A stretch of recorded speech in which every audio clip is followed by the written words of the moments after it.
Hi friends, मैं आकांक्षा शर्मा जी की विद्याकांक्षा में आपका स्वागत करती हूँ। एमपीएससी प्री 2023-24 के लिए हम यूनिट 6 के क्वेश्चन करने वाले हैं। ये 2023 के लिए भी इम्पॉर्टेंट है और 2024 के लिए बहुत बड़ी ग्रेट अपॉर्चुनिटी है आपके पास कि आपके पास दो नोटिफिकेशन है, क्योंकि हमको एग्ज़ाम के लिए वेट करना पड़ता है कभी एग्ज़ाम होगा।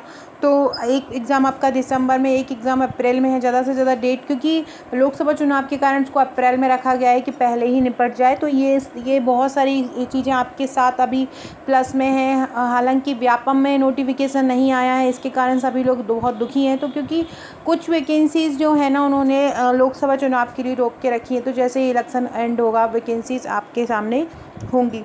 तो चलिए स्टार्ट करते हैं। आज हम यूनिट 6 के ये जो क्वेश्चन है वो पढ़ने वाले हैं। बहुत ही शानदार, मैंने खुद ये क्वेश्चन रेडी किए हैं ताकि इस तरह से प्रश्न बन सकते हैं। इससे आपका क्या होगा, बेस भी क्लियर हो जाएगा इन कंपनियों के बारे में और पता भी चलता जाएगा कि कौन सी कंपनी कौन सी होती है। व्याख्या सहित उत्तर बताऊंगी। ये जो प्रश्न है मेरा, जो 9,999 MCQ का एक जो टेस्ट आने वाला है, एक प्रैक्टिस सेट आने वाला है जिसमें संपूर्ण सिलेबस कवर रहेगा, उसी में से ये क्वेश्चन मैंने लिए हैं। तो चलिए स्टार्ट करते हैं।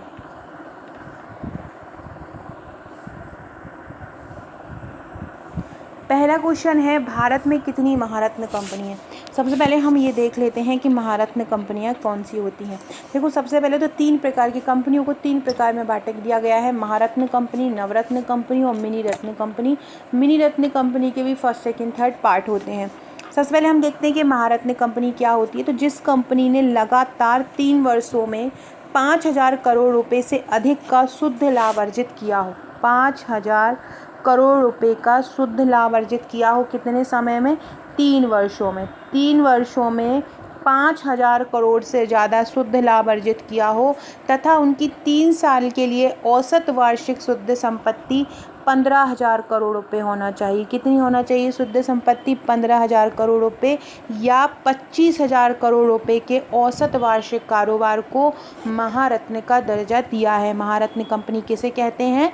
तो जिस कंपनी ने लगभग 5,000 करोड़ से अधिक का शुद्ध लाभ अर्जित किया हो, 3 साल के लिए 15,000 करोड़ की औसत शुद्ध संपत्ति अर्जित करी हो, 25,000 करोड़ रुपए का औसत वार्षिक कारोबार हो, उसे महारत्न कंपनी कहते हैं। आपसे पूछे कि महारत्न कंपनी किसे कहते हैं। अभी अगस्त 2023 तक की बात करते तो महारत्न कंपनियां केवल 12 थी, लेकिन जो अभी अगस्त 2023 में एक नई कंपनी बन गई है, BEL। ये पहले नवरत्न कंपनी थी, जैसे अभी हाल ही में महारत्न कंपनी का दर्जा दे दिया गया है। तो टोटल जो महारत्न कंपनी है वो 13 हो गई हैं। भारत में अभी वर्तमान में कितनी महारत्न कंपनी हो गई हैं? 13 महारत्न कंपनी हो गई। ये केंद्रीय सार्वजनिक क्षेत्र की कंपनी होती हैं जिनको CPSE बोला जाता है। CPSE का मतलब होता है, CPSE, इसको भी नोट डाउन कर लीजिएगा। CPSE क्या होता है? तो CPSE, एक सेकेंड रुकिएगा। तो उसको, इन जो कंपनीज़ होती हैं उनको क्या बोला जाता है? CPSE बोला जाता है। CPSE का मतलब क्या होता है? Central public sector enterprises. क्या होता है? C से होता है सेंट्रल, P से होता है पब्लिक, S से क्या होता है? Sector, centre public sector enterprises, CPSE ऐसे इसको बोला जाता है। और जिसमें हमारे ये CPSE कंपनी को बोले कि आप कितने भागों में बांटा है? तो 3 में बांटा है। महारत्न कंपनी, नवरत्न कंपनी और मिनी रत्न कंपनियों में बांटा गया है। इनके लिए अलग अलग मापदंड होते हैं। भारत में सार्वजनिक उपक्रमों को उनके गैर वित्तीय उद्देश्यों के आधार पर वर्गीकृत किया गया है। और ये जो कंपनी अधिनियम आया था, एक ये भी पूछेंगे कि जितनी भी महारत्न कंपनियां हैं वो किसके तहत रजिस्टर्ड हैं। तो एक सार्वजनिक उपक्रम कंपनी अधिनियम आया था 2013 में। तो जो अधिनियम 2013 है उसकी धारा 8 के तहत पंजीकृत है। किसमें? 2013 की धारा 8 के तहत पंजीकृत है। सार्वजनिक उपक्रम कंपनी अधिनियम 2013 की धारा 8 के तहत पंजीकृत हैं। भारत में कितनी महारत्न कंपनियां हैं? 13 महारत्न कंपनियां हैं। तो ये फैक्ट याद रखिएगा। आपसे पूछें 12वीं महारत्न, 12वीं महारत्न कंपनी भी सितंबर में ही बनी, 2022 का जो लास्ट था तभी बनी थी। तो वो जो 12वीं जो महारत्न कंपनी थी तो वो थी REC जो है 12वीं महारत्न कंपनी थी, जिसको महारत्न कंपनी का दर्जा दिया गया है। तो वर्तमान में कितनी है? वर्तमान में 13 महारत्न कंपनियां हैं और लगभग 62 मिनी रत्न कंपनियां हैं। अगला क्वेश्चन, और अब से पूछे सबसे नई महारत्न कंपनी वर्तमान में कौन सी है, तो कौन सी होगी, BEL मतलब भारत इलेक्ट्रॉनिक लिमिटेड सबसे नई कंपनी है। कितने भागों में बांटा गया है कंपनी को, 3 भागों में बांटा गया है। अभी जो बांट दी गई है मिनी रत्न में, तो उसमें क्या होगा, मिनी रत्न जो श्रेणी है जैसे कि महारत्न, नवरत्न और मिनी रत्न होती है, तो जो मिनी रत्न श्रेणी है उनको CPSE के तहत 3 भागों में बांटा गया है, श्रेणी 1, श्रेणी 2 और श्रेणी 3, इस प्रकार से अलग अलग भागों में बांटा गया है। अगला क्वेश्चन है, भारत में कितनी नवरत्न कंपनी है, भारत में कितनी नवरत्न कंपनी है। सबसे पहले तो ये ध्यान रखो कि ये जो नवरत्न है, पहले जो कंपनी थी भारत इलेक्ट्रॉनिक लिमिटेड, ये पहले नवरत्न कंपनी थी, तो उस समय जो थी 14 नवरत्न कंपनियां हुआ करती थी, लेकिन हाल ही में एक नवरत्न कंपनी को महारत्न कंपनी बना दिया है, तो नवरत्न कंपनी कितनी हो गई है, नवरत्न कंपनी भी 13 हो गई हैं। ऑयल इंडिया लिमिटेड को महारत्न कंपनी बना दिया है, ऑयल इंडिया लिमिटेड को भी महारत्न कंपनी बना दिया है, तो आप याद रखिएगा ऑयल इंडिया लिमिटेड के महारत्न कंपनी बनते ही जो नवरत्न कंपनी हो गई हैं वो कितनी हो गई हैं, 13 नवरत्न कंपनी हो गई। नवरत्न कंपनी महारत्न कंपनी से जो छोटा दर्जा होता है उसको नवरत्न कंपनी कहते हैं। नवरत्न कंपनी जो है, नवरत्न कंपनी का नवरत्न कंपनी कब से नाम दिया जाने लगा, ये भी पूछ सकते हैं, 1997 से। कब से दिया जाने लगा, 1997 से नवरत्न कंपनी को नवरत्न कंपनी का दर्जा दिया जाने लगा। कौन कौन सी अगर आपसे पूछें तो भारत इलेक्ट्रॉनिक लिमिटेड पहले थी, आप जो महारत्न हो गई है। इसके बाद container corporation of India, engineer India limited, Hindustan aeronautics limited, कौन सी कंपनी है आपसे पूछें तो याद रखिए हिंदुस्तान एरोनॉटिक्स लिमिटेड जो है वो नवरत्न कंपनी है।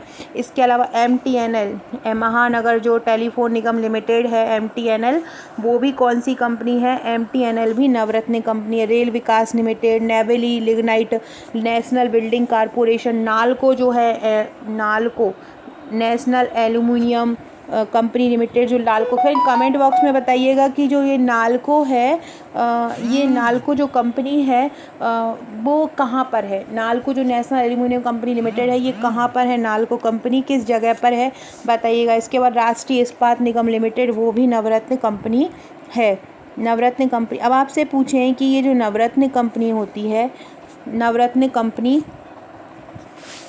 इसका क्राइटेरिया क्या होता है, नवरत्न कंपनी किसको बोला जाता है, किस प्रकार की कंपनी होती है, क्या उनका क्राइटेरिया होता है कि उनको नवरत्न कंपनी का दर्जा दे दिया जाता है, तो कौन सी होती हैं, तो ऐसी कंपनियां जिनके पास केंद्र सरकार की मंजूरी के बिना 1000 करोड़ रुपए तक का निवेश करने की वित्तीय सहायता हो। केंद्र सरकार की मंजूरी के बिना इतने रुपए की वित्तीय सहायता करने के लिए, इतना रुपए हो, मतलब 1000 करोड़ रुपए तक का निवेश करने के लिए वित्तीय स्वायत्ता हो, मतलब स्वतंत्रता हो, मतलब इतने रुपए का जो निवेश है वो बिना किसी सरकार की मर्जी से कर सकते हों, वो नवरत्न कंपनियां कहलाती हैं। याद रखना, ऐसा भी क्वेश्चन आ सकता है कि अगर 1000 करोड़ रुपए से ऐसी कंपनियां जो 1000 करोड़ रुपए तक का निवेश बिना किसी के कहे हुए या स्वतंत्रता से कर सकती हैं, ऐसी कंपनियां जो 1000 करोड़ का निवेश अपनी स्वायत्ता या स्वतंत्रता से कर सकती हैं, वो कौन सी कंपनियां कहलाती हैं, तो वो कंपनियां कौन सी कहलाती हैं, नवरत्न कंपनियां कहलाती हैं। नवरत्न कंपनी का दर्जा सबसे पहले कब मिला था, 1997 में। नवरत्न कंपनी का दर्जा सबसे पहले कब मिला था, 1997 में मिला था। वर्तमान में कितनी नवरत्न कंपनियां हैं, वर्तमान में 13 नवरत्न कंपनियां हैं। जिन कंपनियों में भारत की केंद्रीय सरकार की हिस्सेदारी 50% या उससे अधिक होती है उन्हें केंद्रीय सार्वजनिक क्षेत्र के उद्यम के रूप में जाना जाता है। ये भी फैक्ट याद रखिएगा, किन उद्यमों को केंद्रीय सार्वजनिक क्षेत्र के उद्यम के रूप में जाना जाता है। कितनी हिस्सेदारी सरकार के पास होना चाहिए तब जाना जाएगा, 51% हिस्सेदारी। कितने प्रतिशत हिस्सेदारी सरकार के पास होना चाहिए, तो 51% की हिस्सेदारी सरकार के पास होना चाहिए, तब वो कंपनी नवरत्न कंपनी या कोई भी महारत्न कंपनी या नीली रत्न कंपनी या सार्वजनिक क्षेत्र की कंपनी होगी। कब होगी, जब उसके पास केंद्र सरकार की हिस्सेदारी 50% या उससे अधिक होती है। भारत में नवरत्न कंपनियां कितनी हैं? 13 नवरत्न कंपनियां भारत में हैं। तो ये सभी चीज़ें, और हाँ, नवरत्न कंपनी के लिए ये तो क्राइटेरिया होना चाहिए 1000 करोड़। इसके अलावा कंपनी के पास मिनी रत्न श्रेणी फर्स्ट का दर्जा भी होना चाहिए। नवरत्न कंपनियों की पात्रता के लिए क्या दर्जा होना चाहिए? कंपनी के पास मिनी रत्न श्रेणी फर्स्ट का दर्जा होना चाहिए। नवरत्न कंपनी के लिए क्या क्राइटेरिया है? मिनी रत्न फर्स्ट श्रेणी का दर्जा भी होना चाहिए। और उनकी जो विभिन्न मापदंड होते हैं, 6 मापदंडों पर उनको अपना पूरा करना पड़ता है स्कोर। 60 या उससे अधिक स्कोर करना पड़ता है, जिसमें नेट वर्थ होती है, सकल मार्जिन होता है, टर्नओवर से लाभ होता है, प्रति शेयर आय होता है। निदेशक मंडल में भी 4 निदेशक, स्वतंत्र निदेशक होना चाहिए, तब यहाँ पे ये नवरत्न कंपनी घोषित होती है। अगला क्वेश्चन है, हाल ही में किस कंपनी को महारत्न कंपनी का दर्जा दिया? देखो, हाल ही में अभी अगस्त में ऑयल इंडिया लिमिटेड को दिया है। किसको दिया है? ऑयल इंडिया लिमिटेड को। याद रखना, oil India limited, oil India limited को हाल ही में महारत्न कंपनी का दर्जा दिया है। सेल की बात करें तो ये 1974 में स्थापना हुई थी। BHEL को 2013 में दिया गया था। और अभी हाल ही में किसको दिया गया है? ऑयल इंडिया लिमिटेड को दिया गया है। किसको दिया गया है? ऑयल इंडिया लिमिटेड को दिया गया है।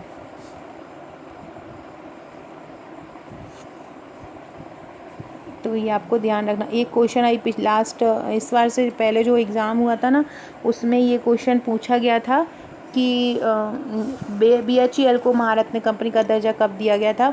तो BHEL को महारत्न कंपनी का दर्जा दिया गया था 2013 में। कब दिया था? 2013 में। चूँकि हमारे भोपाल में है इसलिए ये इम्पोर्टेंट है। जो सेल है, भारतीय इस्पात प्राधिकरण जो है, स्टील अथॉरिटी ऑफ इंडिया, इसकी स्थापना हुई थी 1954 में, 1954 में हुई थी। सेल की स्थापना कब हुई थी? 1954 में हुई थी। और ये इस्पात के लिए, इस्पात का एक उद्यम है, और इसको एक महारत्न कंपनी का दर्जा दिया गया है। तो ये चीज़ ध्यान रखिएगा। और एक और आपसे पूछें कि भारत में सबसे बड़ी स्टील बनाने वाली कंपनी में से कौन एक है? तो यही सेल एक उनमें से ही एक है जो स्टील बनाती है। और सेल को महारत्न कंपनी का दर्जा कब दिया गया? ये आपसे पूछते तो 2010 में दिया गया। सेल 1954 में इसकी स्थापना हुई थी और 2010 में सेल को महारत्न कंपनी का दर्जा। ये भी पूछ सकते हैं कि किस कंपनी को महारत्न कंपनी का। ये जो मेरा नोट्स के साथ आपको एक ग्रुप मिला होगा, मेरे नोट्स में भी मैंने ये सभी महारत्न कंपनी, कब महारत्न कंपनी बनी, इनको कब महारत्न कंपनी का दर्जा दिया गया, कब इनकी स्थापना हुई, ये मेरे नोट्स में यूनिट 6 की बुकलेट में मिलेगा। साथ में आपको हमारे नोट्स के साथ एक ग्रुप मिलता है, जो अगर आप हमारे MPPSC प्री के नोट्स लेते हैं तो उसके साथ ग्रुप मिलता है। ग्रुप में भी हम आपको ये अपडेट कराते रहते हैं कौन सी नई कंपनी बनी, कौन अध्यक्ष बने इन कंपनियों के। तो वो भी आप लोग, जिन जिन लोगों ने भी मेरे नोट्स लिए हैं, वो उनको अपडेट करते जाइएगा। ये ग्रुप केवल उन्हीं लोगों को मिलता है जो हमारे नोट्स लेते हैं। वहाँ पर भी तैयारी कराई जाती है। कैसी है नोट्स, उसकी जानकारी मैं आपको देती हूँ।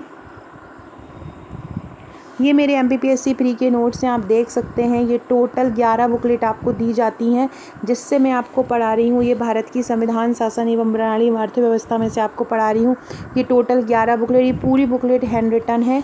मध्य प्रदेश का इतिहास अगर देख लें तो ये केवल एक ऐसी बुक है जो प्रिंटेड है। बाकी मैंने मोस्टली जो बुक्स हैं वो हैंड रिटन बनाई है। भारत विश्व भूगोल कम से कम 2 से 3 हज़ार फैक्ट इसमें हैं, और वो भी वन लाइनर हैं। और भारत के इतिहास में भी वन लाइनर फैक्ट, बहुत सरल भाषा में, ऐसे फैक्ट जो लगभग 20-25 सालों से लगातार पूछे जा रहे हैं। तो ऐसे फैक्ट को तैयार किया गया है, चित्रों, फ्लो चार्ट सहित इनको कवर किया है। बहुत ही सरल भाषा में आप MPPSC के प्री के सिलेबस को पढ़ सकेंगे मेरे नोट्स के साथ, क्योंकि बहुत ही ईजी लैंग्वेज में इनको तैयार किया गया है। सबसे महत्वपूर्ण बात, इसके साथ मिलते हैं आपको एक व्हाट्सएप का ग्रुप। ये व्हाट्सएप आपको ऑनलाइन तैयारी कराएगा, साथ में मैं आपको ऑफलाइन आपके घर पे नोट्स दूंगी। इसके साथ आपको एक बजट, आर्थिक सर्वेक्षण, वन नीति, पशुधन जनगणना, भारत सरकार की योजना, मध्य प्रदेश की योजना, करंट की एक बुकलेट मिलेगी फ्री। इनके साथ इस प्रकार से टोटल 11 बुकलेट मिलती हैं, 10 यूनिट वाइज मिलती हैं, प्लस एक आपको करंट अफेयर्स की मिलती है। बहुत ही शानदार बुक्स हैं, शानदार तरीके से तैयार किए गए हैं। 2599 इनका चार्ज है, कुरियर अलग रहेगा। आपको अगर ये नोट्स लेना है तो आपको मुझे व्हाट्सएप करना है। ये बुकलेट एक बॉक्स में पैक होकर आपके घर आती हैं। आपको मुझे इस नंबर पर व्हाट्सएप करना है, बताना है कि मैम हमको नोट्स लेना है, और फिर आपको एड्रेस भेजना है। मैं आपको पेमेंट नंबर दूंगी, आपको पेमेंट करना है। 7 से 8 वर्किंग डेज़ में ये आपके पास पहुंच जाएंगे। साथ में जो क्वेश्चन मैं आपको करा रही हूँ वो हमारी अभ्यासिका है, रामबाण प्री टेस्ट महाअभ्यासिका। इसके बारे में मैं क्या ही बताऊँ आपको, इतनी अच्छे से तैयार हो रही है ये। बहुत सारे स्टूडेंट्स जिनको मैंने टेस्ट दे के इनको तैयार करवा रही हूँ। 10,100 प्रश्नों की ये प्रश्नोत्तरी है। 10,100 इसमें प्रश्न कवर किए गए हैं। इतने अच्छे क्वेश्चन हैं ये, जो क्वेश्चन एग्ज़ाम में पूछे जाते हैं। मैंने ये अभी के भी करंट एशिया कप का क्वेश्चन भी का जो सिलेबस है वो भी कंप्लीट करके रखा है। महारत्न कप जो मैं अभी करा रही हूँ ना, जो क्वेश्चन वो इसी अभ्यासिका में से करा रही हूँ। इसका जो चार्ज है वो मैं 2-3 दिन बाद आपको बता पाऊँगी, क्योंकि अभी ये थोड़ा और तैयार होना है। इसको कुछ क्वेश्चन और रह गए हैं, क्योंकि ये एक ऐसी रामबाण श्रृंखला में बनाने जा रही हूँ जहाँ से क्वेश्चन हटेगा नहीं। चाहे जनगणना हो, चाहे अनुच्छेद हो, चाहे संशोधन हो, एक एक टॉपिक पे पूरा टेस्ट कवर किया है। तो बहुत ही शानदार प्रश्न है, और इसकी विशेषता है कि हर यूनिट से लगभग 1000 प्लस प्रश्न लिए गए हैं। इस प्रकार से ये टोटल 10,100 प्रश्न हो रहे हैं। करंट भी इसमें शामिल है, करंट योजनाएं, करंट पुरस्कार, सारा कुछ इसमें शामिल किया रखा है। और इसके साथ भी आपको एक ग्रुप मिलेगा। बहुत ही कम रेट में मैं आपको दूंगी, क्योंकि आपको पता ही है कि मैं नोट्स को या बुक को कोई वो प्रिंट नहीं कराती हूँ, मैं खुद कॉपी करा के आपको देती हूँ, ताकि एक ईजी लैंग्वेज में आपको उपलब्ध हो पाए। तो वैसे ही आपको ये मिलने वाली है। बहुत ही सुपर डुपर प्रश्नों की अभ्यासिका है। सभी लोग जो प्रीलिम्स दे रहे हैं और जो मेरा वीडियो देखते हैं वो इस बुक को ज़रूर लीजिएगा। 2 से 3 दिन बाद लॉन्च होगी, लेकिन आप लोग मुझे व्हाट्सएप करके अपना नंबर सेव करवा दीजिएगा। जैसे ही लॉन्च होगी तो आपको इस बुक के बारे में पता चल जाएगा। तब तक आप हमारी ये आयोग की प्रश्नोत्तरी बैंक है यूनिट 10 की। इसकी जो प्राइस है अभी हमने 120 रुपये में इसकी PDF आपकी मिल रही है। इसमें 999 MCQ है। 120 रुपये में आप इसकी PDF को परचेस कर सकते हैं। और साथ में अगर आप हमारी ये नोट्स लेना चाहें तो बहुत ही सुपर डुपर, ये इससे अभी का प्री भी आप पढ़ सकते हैं, नेक्स्ट जो प्री है अप्रैल में तब भी पढ़ सकते हैं। 2023, 24 और 25 सभी के लिए ये काम आएगी। चलिए तो हम नेक्स्ट क्वेश्चन देखते हैं। अगला क्वेश्चन है, CPSE फर्स्ट कैटेगरी में कितनी कंपनी शामिल है। CPSE मैंने अभी बताया, जो सेंट्रल पब्लिक सेक्टर की जो कंपनियां होती हैं उनको CPSE बोलते हैं। CPSE में कुल जो कंपनी रजिस्टर है लगभग 74 हैं। और CPSE में अगर बोलें कि CPSE फर्स्ट में कितनी कंपनियां शामिल हैं, तो CPSE फर्स्ट में 62 कंपनियां रजिस्टर्ड हैं। कितनी हैं? 62 कंपनियां रजिस्टर्ड हैं। फ्रेंड, डिस्क्रिप्शन बॉक्स में WhatsApp, Telegram, Facebook, Twitter, Insta का लिंक मिल जाएगा। आकांक्षा 1957 मेरी इंस्टाग्राम ID है। फेसबुक पर भी आपको मैं मिल जाऊंगी, आकांक्षा सर्वा के नाम से मेरा अकाउंट है, आप उस पेज को फॉलो कर सकते हैं। साथ में इंस्टा पर भी आप मुझे फॉलो कर सकते हैं। GK विद आकांक्षा का एक व्हाट्सअप चैनल भी आ गया है, जिसकी लिंक कमेंट बॉक्स में दूंगी। देखिए, चैनल की लिंक कमेंट बॉक्स में है और व्हाट्सअप ग्रुप की लिंक जो है वो डिस्क्रिप्शन बॉक्स में है, दोनों को ही ज्वाइन कर लीजिएगा। अगला क्वेश्चन है, महारत्न कंपनी को बनाने के लिए कितना टर्नओवर होना चाहिए। महारत्न कंपनी बनने के लिए टर्नओवर कितना होना चाहिए। 3 साल का औसत टर्नओवर 25,000, 2 साल का औसत टर्नओवर 35,000, 4 साल का औसत टर्नओवर 4,000 करोड़ या 5 साल का औसत टर्नओवर 41,000 करोड़। तो इसमें 3 साल का औसत टर्नओवर 25,000 करोड़ रुपये होना चाहिए। महारत्न कंपनी बनने के लिए टर्नओवर कितना होना चाहिए, तो 3 साल का औसत टर्नओवर 25,000 करोड़ रुपये होना चाहिए, याद रखिएगा। अगला है, भारत में नई नवरत्न कंपनी कौन सी है। भारत में बनी नई अभी हाल ही में एक मिनी रत्न कंपनी को एक नई नवरत्न कंपनी बना दिया है। हाल ही में नई नवरत्न कंपनी कौन सी है। तो देखो, ONGC तो वो तो पहले ही बना दिया था, लेकिन ONGC विदेश लिमिटेड को हाल ही में नवरत्न कंपनी बनाया है। किसको? इसके अलावा रेल विकास निगम लिमिटेड, रेल विकास निगम लिमिटेड को भी नवरत्न का दर्जा दिया था, अप्रैल में दिया था। रेल विकास निगम लिमिटेड को कब दिया था? अप्रैल में दिया था। और ओएनजीसी विदेश लिमिटेड को अभी हाल ही में दर्जा दिया गया है। तो याद रखना क्या होगा इसका आंसर? ओएनजीसी विदेश लिमिटेड इसका आंसर होगा। क्या होगा? ओएनजीसी विदेश लिमिटेड इसका आंसर होगा। भारत में नई नवरत्न कंपनी कौन सी है? ओएनजीसी। अभी हमने पूछा था महारत्न कंपनी कौन सी है, तो ऑयल इंडिया लिमिटेड महारत्न कंपनी बन गई है। और ओएनजीसी विदेश लिमिटेड कौन सी बन गई है? और एक सेकेंड, ओएनजीसी विदेश लिमिटेड जो कंपनी है वो बन गई है हाल ही में नवरत्न कंपनी। ओएनजीसी अलग है, ओएनजीसी जो है वो अलग है और ओएनजीसी विदेश लिमिटेड अलग है, ऑयल इंडिया लिमिटेड अलग है। तो ये सभी, और ओएनजीसी जो विदेश, देखो हाल ही में क्या हुआ है, 2 फेरबदल हुए हैं। एक तो ऑयल इंडिया लिमिटेड को महारत्न बना दिया है और ओएनजीसी विदेश लिमिटेड है ना, उसको बना दिया है नवरत्न। ऑयल इंडिया विदेश लिमिटेड को क्या बना दिया है? नवरत्न बना दिया है। तो इस प्रकार से महारत्न भी 13 हो गई हैं और नवरत्न भी 13 हो गई हैं, दोनों ही कंपनियां।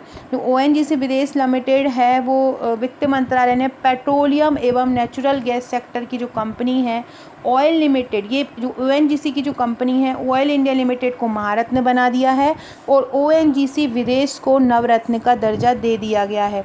इससे क्या हो गया है कि 13वीं महारत्न कंपनी हो गई है और 13 ही नवरत्न कंपनी हो गई है। जो ओआईएल है जिसको अभी महारत्न कंपनी बनाया है, उसने 2022 में 41,039 करोड़ का राजस्व और 9,854 करोड़ रुपए का शुद्ध लाभ अर्जित किया है, जिसके तहत इसने अपना 25,000 करोड़ रुपए से अधिक वाला जो टर्नओवर है वो पूरा कर लिया है और नेटवर्क जो 15,000 करोड़ से अधिक होना चाहिए वो भी हो गया, जिसके कारण से ऑयल इंडिया लिमिटेड महारत्न कंपनी बन गई है और जो ओएनजीसी विदेश लिमिटेड है वो क्या बन गई है? नवरत्न कंपनी बन गई है। तो इसका आंसर क्या हो जाएगा? ए हो जाएगा। अगला है नवरत्न का दर्जा सर्वप्रथम कब दिया, मतलब कब से नवरत्न का दर्जा दिया जाने लगा कंपनी को? 1997 से नवरत्न का दर्जा दिया जाने लगा। महारत्न नवरत्न कंपनी में केंद्र सरकार की हिस्सेदारी कितनी होना चाहिए? अभी मैंने बताया है, कोई भी अगर सार्वजनिक क्षेत्र का उद्यम हो और उसमें केंद्र सरकार की अगर 51% की हिस्सेदारी हो तो वो कंपनी सार्वजनिक क्षेत्र की हो जाती है। पीएफसी को नवरत्न का दर्जा कब दिया गया? Power finance corporation. एक सेकेंड,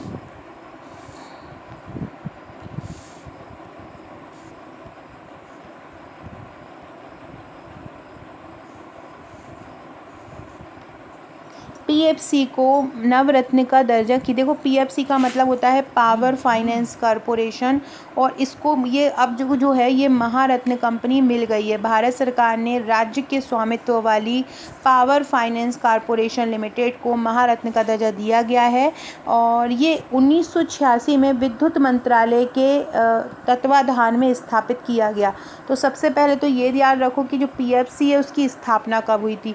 पीएफसी की स्थापना कब हुई थी? 1986 को हुई थी और 2021 में इसको महारत्न कंपनी बनाया गया। 2021 में इसको महारत्न कंपनी बनाया गया था और लगभग 2007 में इसको नवरत्न कंपनी का दर्जा दिया था और 2021 में इसको महारत्न कंपनी का दर्जा दिया और 1986 में इसकी स्थापना हुई। तो तीनों ही चीज़ याद रखिएगा, कोई भी कंपनी पहले नवरत्न होती है उसी के बाद वो महारत्न बनती है।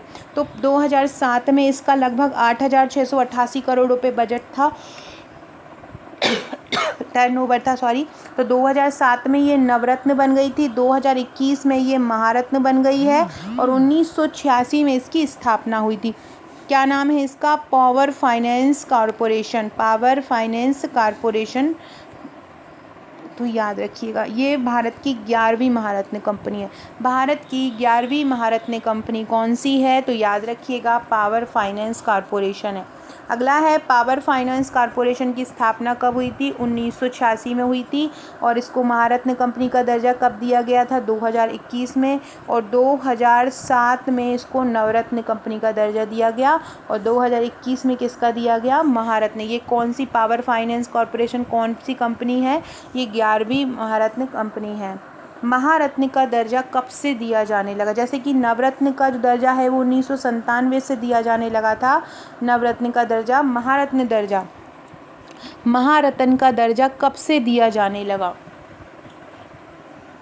2010 से, 2009-10 से मतलब दिया जाने लगा था। 2009-10, इसको 2010 आएगा, 2010 ही ऑप्शन में लगाइएगा। तो 2010 से 9-10 से महारत्न का दर्जा दिया जाने लगा और 1997 से नवरत्न का दर्जा दिया जाने लगा। तो ये सभी फैक्ट याद रखिएगा, इम्पोर्टेंट हैं। और महारत्न कंपनी का दर्जा कौन देता है? तो वित्त मंत्रालय जो है, जो पूरा क्राइटेरिया देख के महारत्न कंपनी का दर्जा देता है। आपसे पूछें Bharat petroleum corporation limited BPCL को महारत्न का दर्जा कब दिया गया?